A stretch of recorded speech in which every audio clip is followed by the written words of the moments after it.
First of all then, how does it feel to be preparing for a match amid mass cancellations elsewhere or postponements elsewhere in professional sport, and the knowledge that if it does go ahead it may be the last mass event for some time?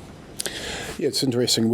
I'm across it with Martin, our team manager, but for the rest of the blokes, it's pretty much work as normal. We're in isolation really in this camp scenario, and it's sort of work as normal. So the guys are prepared well. Looking forward to the weekend because the last couple of games have been frustrating for probably everybody concerned, watching and playing, and that we've made a few errors at critical times and lost a couple of close games. So we like the opportunity to get back out there and see if we can get that performance that we're looking for, being spread across the 80 minutes and having more control than we have had at times. Have you had to increase the medical precautions that are taken at all within the camp this week? We've certainly had a briefing from ahead of our medical team in terms of just good practice, in terms of making sure that we're very hygienic in everything we do, and give ourselves the best opportunity to stay healthy and free of anything that's going around. Can you give us a bit of a broader feel of the advice that you're following, Wayne, and where the chain of command is in that advice? Well, certainly from us, team manager is looking after the off-field scenario, dealing with our chief executive, Martin Phillips. So we just wait to hear from him, and at the moment we're preparing for a game, and as we normally do, but we are aware that there are discussions going on at a higher level. As Nick says, lots of tournaments and matches in different sports falling by the wayside. Do you feel entirely comfortable yourself with the idea of thousands of people converging in Cardiff to watch the game in bars and so on, given what is going on further afield? Yeah, well, I have a huge responsibility within the team to make sure that we're functioning as well as we can, and that takes up the majority of my time. And obviously there are people that make those decisions, and we'll follow those decisions whichever way they go, and that's just the way it is. That's what we do. Looking at the team selection itself, Will Griff-John brought in for his debut. What are you hoping that he will provide to the Welsh forwards? Yeah, certainly he's got a reputation for being a good scrummager. He's been playing in the Premiership now for a number of years, and with some success. So, look, he's been in and out with popping back to Sale and the weekends where we don't have games, and so he's had a workload there. He's been training with us. He's up to speed with what we're doing now. With a couple of injuries, he gets the opportunities. So he's really looking forward to his first cap. And Rhys Webb probably feels similar. It's his first start in more than 2 years. You've shuffled the deck a bit at scrum half this year. Yeah, we have, and it's not the only position, and we sort of said at the start of the campaign that obviously we're here to win it, and that's not going to happen now, but the other thing we wanted to do was every player to leave the camp in better shape than they came in terms of their knowledge, and that will happen, but also for us to learn as much as we can about the players, and for everybody where possible to get an opportunity, because clearly we're building towards 2023. Tell us, Wayne, how you're feeling about your captain equalling the Test record, and give us a perspective from a New Zealander, if you like, from outside of the esteem and regard of the challenge when he's held in the game. Yeah, I think you just need to speak to anybody that he plays against, and they'll tell you, what it's like to play against, and they hold him in high regard. I've seen firsthand what Alan does, not only on the field, but in terms of the training and in our environment, in terms of his leadership off the field. It's just huge. At training, the whistle blows and we'll shift from one drill to another, and he's up and just sprinting, and he's the first guy there every single time. And then you see on the field, when he gets up off the ground, he's gone. It's just... he's the ultimate professional, really. Every country will have somebody they say is the ultimate professional. In Wales, he is that guy. But he is world class, there is no doubt about it. And look, I'm just full of praise for him, and I've only just worked with him for a number of weeks. But equaling the record will be a proud moment for him, and all going well, he'll break that record, and that'll be an even prouder moment. He was very angry and frustrated at the end of the game last week after the incident with Joe Marler. You've had a few days to reflect on it, look at the video. Do you share that anger and frustration? Yeah, his frustration wasn't with any organisation. It was the fact that the matter wasn't dealt with on the field at the time, and that's what he was trying to express, that, you know, the processes that will follow, they'll take their due course. But he was just frustrated that, you know, if something happens, sanction later on, that doesn't change the game. Where what would have happened if the TMO had spoken to the referee? What's sanctioned during a game for that? Would it have been a red card? Could have been a different test match. We could be alive in the competition. So his frustration is around the fact that I think thousands of people saw the event at the time, barring the people that were looking at the video. There's been a huge debate as to the nature of Marler's actions, whether it was assault or just rugby banter. What do you think is the lesson that needs to be learnt from the whole thing? I think there's just no place for that in the game, whether it's banter or the more serious one, which you mentioned. So, look, we're role models. We're all role models for the young people, the next generation of player, and there are rules in the game, and you can't go outside those rules. If you do, then you face punishment. And overall, how important is this game to how your first season in charge will be seen, do you think? Well, firstly, from within our group, it's a massive game for us. It's a very, very important game, because what the people at the games and watching on TV don't see is what we're trying to achieve, and the work that's going on behind the scenes to achieve that. The way we want to play the game, leading through to the World Cup, and this has been a stepping stone for us, and we haven't been entirely happy, obviously, with the results, and no doubt the public wouldn't be happy either. But what we're seeing is an improvement in the areas that we're making the change, and you know, it's within our control. I think the 15-minute period after we'd scored straight after half-time in the England match, I think was the game-changing moments. And if you look at that, we had control of the situation in terms of where we played the game, and we chose to play the game in our half of the field, and that's not the game management that we want going forward. Wayne, our fans were hoping to see Louis Rees-Zammit in this campaign. Doesn't look like it's going to happen now. Can you just explain why perhaps he hasn't had a run out in this last few games? Yeah, we've had a good chat to him actually. After a training on Tuesday, he sat down with all the coaches, as all the players are, throughout the campaign, and getting feedback.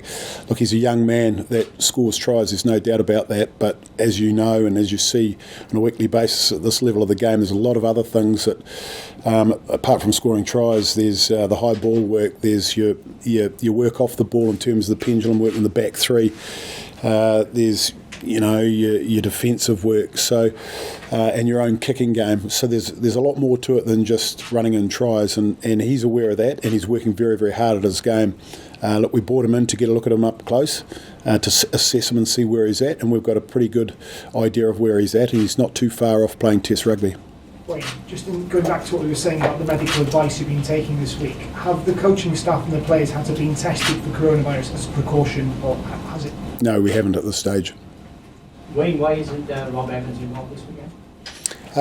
That's a selection choice. Wyn Jones has been playing reasonably well this campaign. Again, there was a little bit of a rotation there. Wyn had a hip flexor injury going into that game, so we decided to make the change and give Rob the opportunity, and Reece Carey off the bench. And this week, based on form from last week, we're going back with Wyn. Should we leave the life up there? Everything else is involved. Told you about him, what he's like. What did they say? Because he was obviously going to become your captain. And then when you first sat down and met him, and now having worked with him, what was he like in reality for you? Totally different from some of the things I was told, to be honest. I find him an absolute pleasure to work with. Some people I think may have found him a bit challenging, but I find that the way I'd like all the players to be.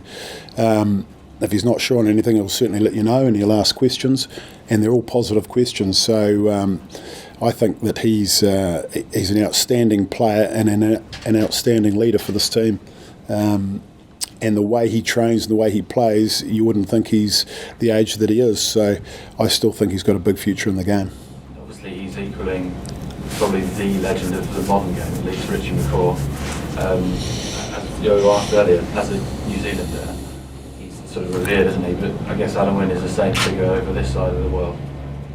Yeah, he is, and I think every player decides when they've had enough, and Richie made his decision at, 148 tests, I think, and Alan Wynn's still going, and, unless there's circumstances out of his control, he'll break that record shortly. So, look, I just think they're both immense players, aren't they? Anyone that gets 100 test matches is a fantastic rugby player and deserves all the accolades, and to get to around the 150 mark, a few years ago was unheard of, and for Richard to get 148, that was massive, and now for Alan Wynne to challenge that and probably surpass it, I just think everybody in Wales should be very, very proud of his efforts. Are you doing anything special to mark it as a squad? I'm sure we'll be doing something. At this stage, we haven't sat down and talked about it. He's going to equal it hopefully on the weekend, and then there's a bit of time before hopefully he gets the opportunity to break it. Wayne, can I just ask how you feel the development of your sort of game plan style is evolving? Obviously you haven't had the results in the last 3 games. If you look at the stats, sort of probably more passes, more clean breaks, defenders beaten. I'm just wondering how you feel you're sort of moving things on from Warren's tenure to are we seeing a bit more of how you want to play? Yeah, I think you are, and you clearly there's been some good tries scored in the competition, a lot of good ball movement. What we are seeing though is the decision making. When you've gone from one style of game which was pretty black and white, and the boys responded and they knew exactly what their roles were, some of them have got new roles now, and it's just getting the balance right of going from one extreme to the other. We're probably somewhere in the middle. And it does take a bit of time, and I think Alan Wynne said at the start, don't expect it to happen overnight, and there will be some ups and some downs, and it's pretty much what's happened in this competition. Clearly we're disappointed with not winning the French game, and then getting back into the English game after half time, that 15-minute period, letting it slip away again. When, again, that's that grey area that I'm talking about for the players is, do we move the ball here? Do we play field position? And that is going to come with time. But we feel that the players themselves are happy. They're enjoying the training sessions and the way we're looking to play the game, and they can see it building. And they know we're a couple of passes away, a couple of good decisions away from winning those close test matches, which I think then, looking forward, will put us in a very strong position when we're playing the top sides in the world. And you've got to do that to win a World Cup. And in terms of your training, how have you maybe adapted things to try and sort of, reprogram the players the way you want things? Yeah, well, clearly we talk about areas on the field and what our options are, and then it's getting into live situations in training. We have referees involved, and we're playing team v team, so we're doing a lot of live stuff without the full-on tackling going on. And the transitioning from attack to defence in different areas of the field, and reading pictures. We obviously film every training session, the players go back and have a look at it. We pull up clips and we discuss them, and it's part of the learning process. Wayne, the pressure cooker life of Welsh rugby is very well known, well documented. You've seen it and lived it. How are you feeling yourself about that now? Are you feeling particular pressure at this stage of your first Six Nations? No. We're so entrenched in what we're doing, to be honest. We'll review this championship. We review each game, obviously, and we'll review it in its entirety, and we'll look at areas that we can improve on and off the field, and that'll all come out in the wash. But no, in terms of the pressure, clearly we want to win every game, and we're as disappointed as every person watching the game. So if you imagine you invest a lot of time into it, we're probably more frustrated than anybody else, and harder on ourselves than anybody else. So look, we know what we're trying to achieve, and we know that a result on the weekend will be able to then look back at the competition and go, a couple of areas tidied up here and here, and we're heading in the right direction. And we firmly believe that. Sorry, have you been able to enjoy any of it? Of course. There were times in the French game that were frustrating. There was time in that 15 minutes after half-time that were frustrating.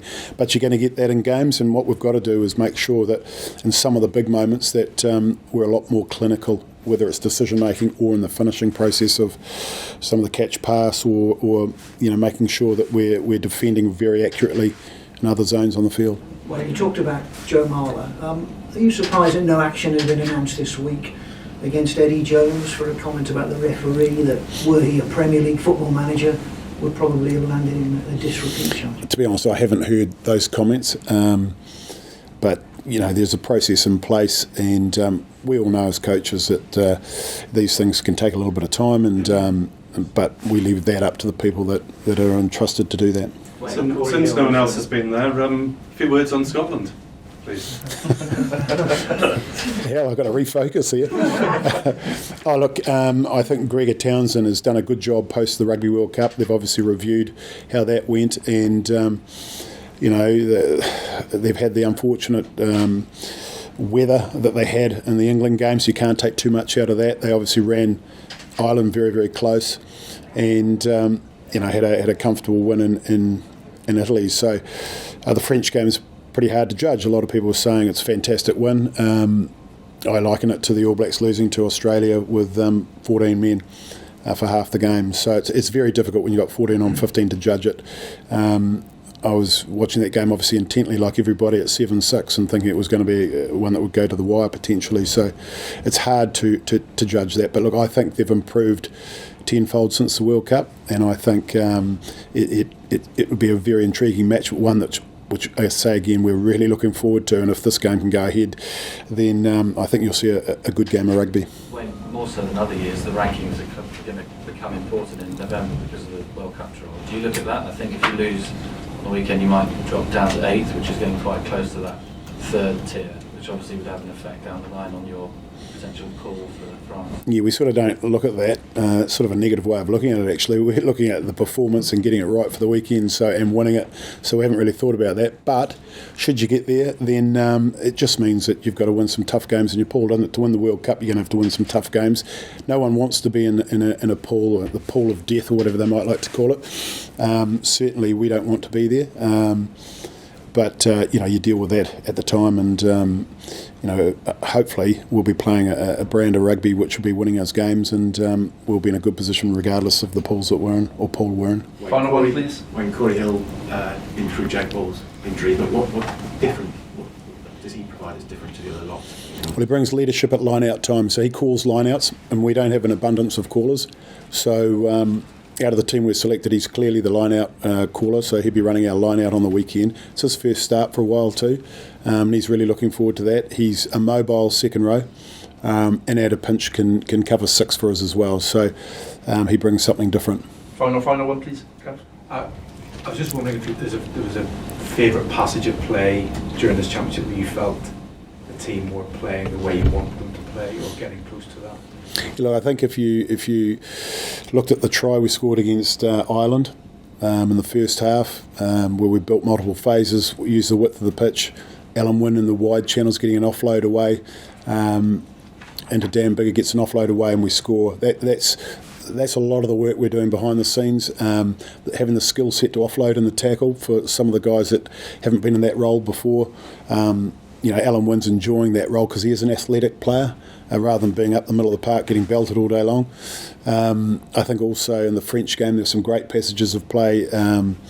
Even the passage of play at the end of the game where we were going from inside our 22 and getting all the way up to their 22, not quite finishing it off. But that's the sort of intent. We want to be able to play from anywhere if we have to, but also getting that balance right. And I think the try after half-time, the support play and the timing of the pass, the training, that's training field stuff, 3v2s, 2v1s and putting guys away.